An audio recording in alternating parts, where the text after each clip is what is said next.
y'all, what is up? It's your girl. It's been a while and I have a lot of updates to share with you guys.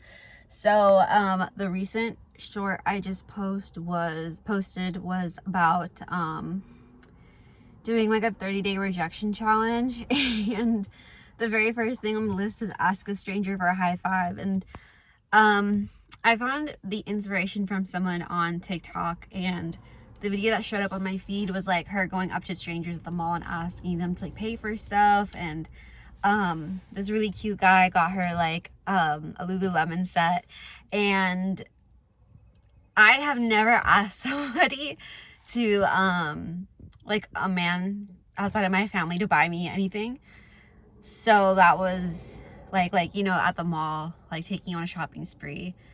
So I was kind of like, oh, like that's so fun. And she was doing a 30-day challenge. So I kind of thought I would start it, but then I was kind of thinking about my motivations for doing it. And like, honestly, I'm not a shy girl. Like, I have no issue going up to anyone. Like, you could tell me to go up to the president of the United States and like ask him for a selfie or for a favor, and I have no issues. Like, I'm a very confident person, and if I have a reason to get something done, like nothing will stand in my way, especially when it comes to talking to people. And the reason why I was interested in doing a 30-day challenge was because like my mind, I've been in such a different headspace. I wanted to come on here and talk about it in this video. Like, there's a lot of things that are different. But basically I've been in a state of just complete peace and tranquility and just really experiencing the Zen in every moment.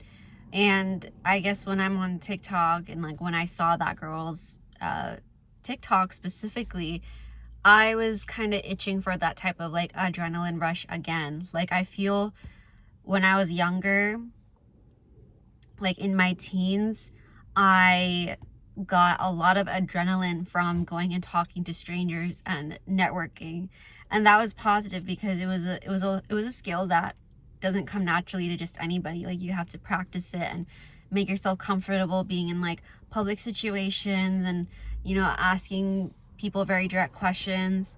And I really loved it because I'm a direct girl.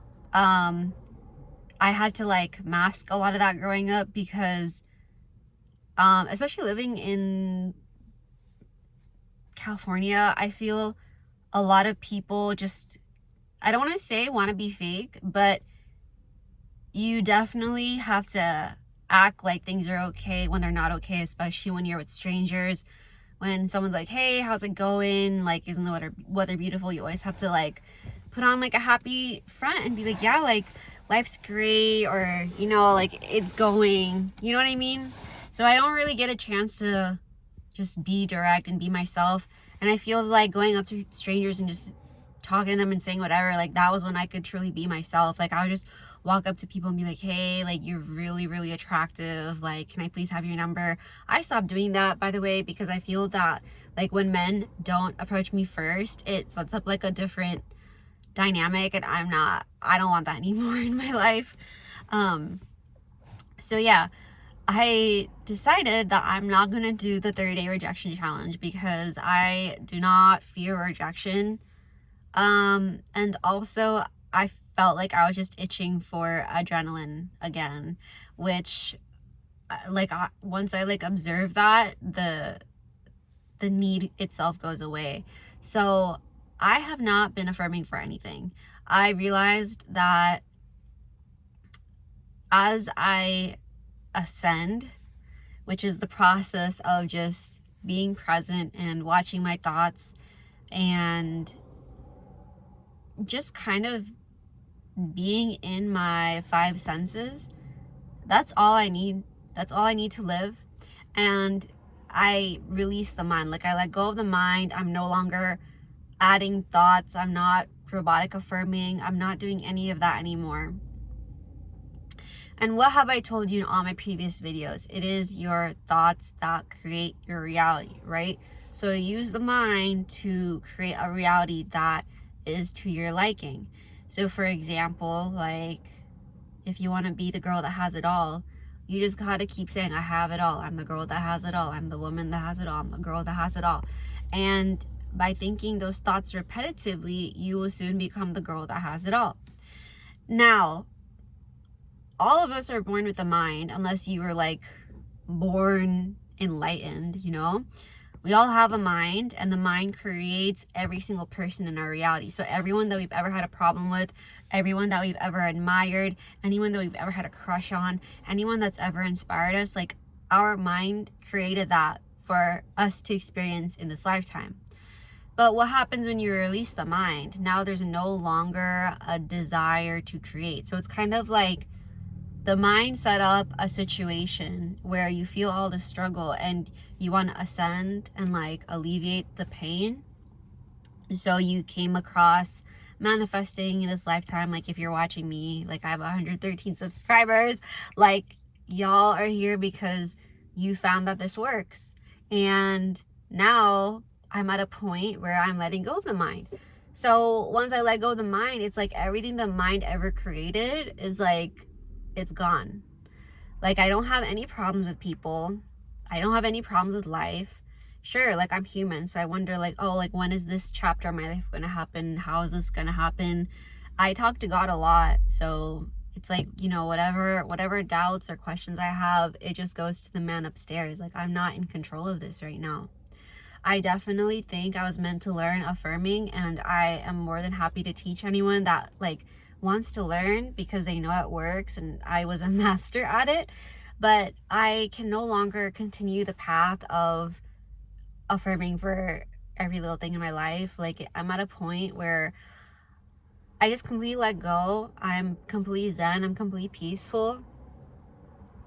And I'm not thinking about the past. I'm not thinking about the future. I'm not thinking about this character trait. I'm not thinking about that character trait. Like I'm not thinking about things like I used to anymore.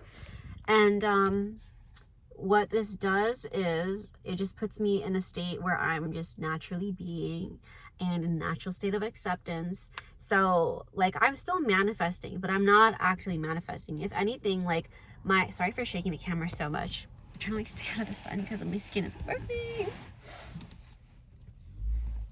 If anything, like I have released all expectations. I've released my attachment to any sort of outcome with anything in life, and I'm just purely being present and being. So what this does is it allows the vibration of my soul to come about and permeate into the universe and bring forth whatever I'm meant to experience, like whatever my soul's biggest desires are. Like I'm very happy right now. I feel like I've gotten everything that I wanted in life, and I just feel happy. Like it's a big breath of fresh air. Like I constantly feel like I have my own supply of like clean water. I have my own supply of like clean, like pure oxygen. Like it's like highly oxygenated air that I'm constantly breathing, and I wouldn't give this up for anything.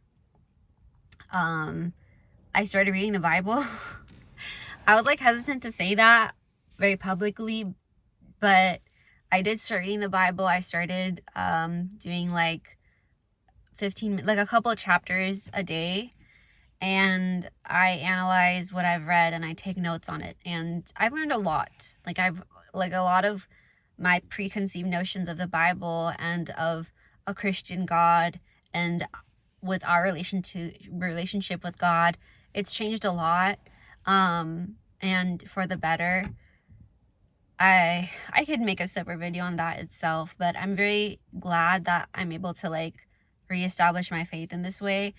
I was exposed to Christianity when I was a lot younger. Like I went to a private Christian school, but obviously when you're a kid and they just tell you like there's this God out there and you gotta say all these prayers and like worship this God the way he wants it to be done, I naturally reject that. I think a lot of kids naturally reject that sort of like structure and routine. And because I've gone through the whole wave of new age spirituality, like the occult, tarot, crystals, like pendulums, like and Ouija boards, like all of that, like I've gone through that phase. I've collected haunted items. That's a whole other part of my life. I've what else? I've done a lot of stuff. with the paranormal. Had my introduction to Islam and like a couple other religions, like Buddhism. My parents were very heavy on Buddhism growing up because they wanted me to like calm my emotions growing up. But now I'm at a point where like I've had my spiritual awakening, and now like the Bible makes so much more sense, like a Christian God and what Christianity teaches, and like the stuff that's written in the Bible, it just makes so much more sense now. And I'm like really excited to continue reading. Like I'm still very early in the book. Like I'm literally at the point where I don't want to say any names because I get confused with all the names, but I'm still very early on in the book where the father Israel wrestles the angel of God and realizes, you know, this is the angel of God, so please make me reborn, like make me a new person. So there's that. I don't think I will make as much manifestation affirmation focused content. Like it's so easy for me to come on here and talk about what I know because like one, it's repetitive. I'm not telling you anything new. Two, it's easy to be creative with this type of content, and also I feel like I'm really able to help people. Like I've always wanted to help people be happier and live the lives that they really deserve. Like I want people to live to their highest potential, let me say that. And manifestation and affirmation content is definitely like what comes out naturally. But with everything else that I'm learning, like I want to get other people to the same level that I'm on. So I want to make content about like this new path I'm taking where it's just solely focused on presence and like my connection to God and prayer and just being, and I'm not affirming for anything anymore. Like sure, there's still things that I want, but I'm no longer robotically affirming. I no longer feel like I'm the God of my reality. Like there is a God, and I do have a gift of creation. Like I can create with my thoughts. That's a gift, but I'm still human, and there is something greater than me, greater than this universe, that is God. I never thought I'd come on here preaching, but this is all stuff that's coming out. I'm gonna put this video out. Whoever wants to watch it will watch it. It's been a while since I've been on YouTube, so I'm excited to be back. I've actually been posting like pre-recorded content this month, so I'm back and I'm really excited to be here with you guys. I love you guys so much, and I'll see you guys in the next video. Mwah!